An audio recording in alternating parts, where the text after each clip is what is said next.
Pagkadako gayud sa gugma sa Ginoo sa matag usa kanato.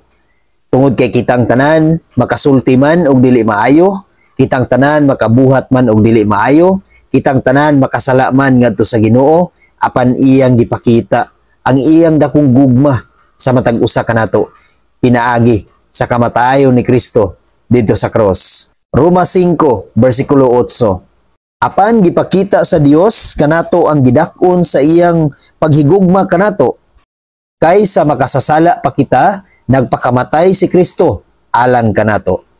Igsoon ato gayud nga nakita ug nabati ang pagkadako sa gugma sa Dios sa matag usa kanato.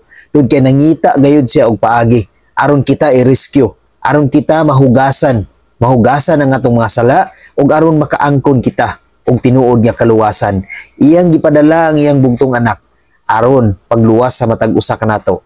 Nagpakamatay si Kristo dito sa cross aron ang matag usa kanato makaangkon og kaluwasan ug mahugasan ang tanan nga mga sala nga nabuhat sa katawhan dinhi sa kalibutan. Tungod kay bisan unsa ang atong buhaton igsuon, dili gid kita makahugas sa atong mga sala, dili gid kita makaluwas sa atong kinabuhi bisag unsa pa ang imong pagabuhaton.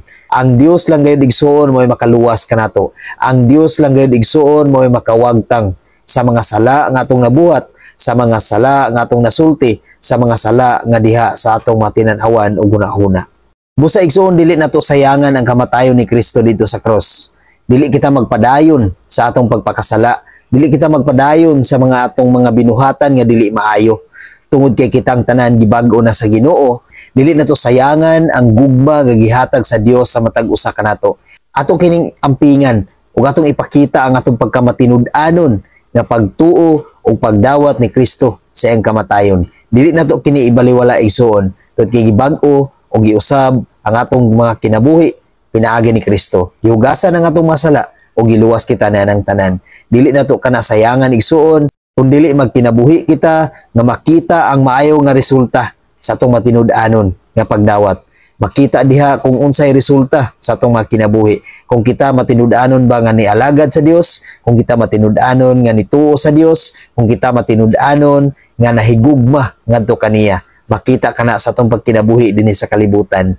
Makita sa atong mga sinultian, makita sa atong mga binuhatan kung ang Dios ni puyo sa imong kinabuhi. Atong lig-unon kanunay ang atong pagtuo sa Ginoo ug atong padak-on, paharion ang Dios sa atong kinabuhi ug mag-ampo kita kanunay sa Ginoo. Tungod kay ang demonyo mangita gayud ni ka nagpaagi sa kanunay aron pagguba sa atong relasyon sa Dios. Busa sa kanunay igsuon, kita mosalig ug moampo kanunay ngadto sa Ginoo. Amen. God bless sa tanan.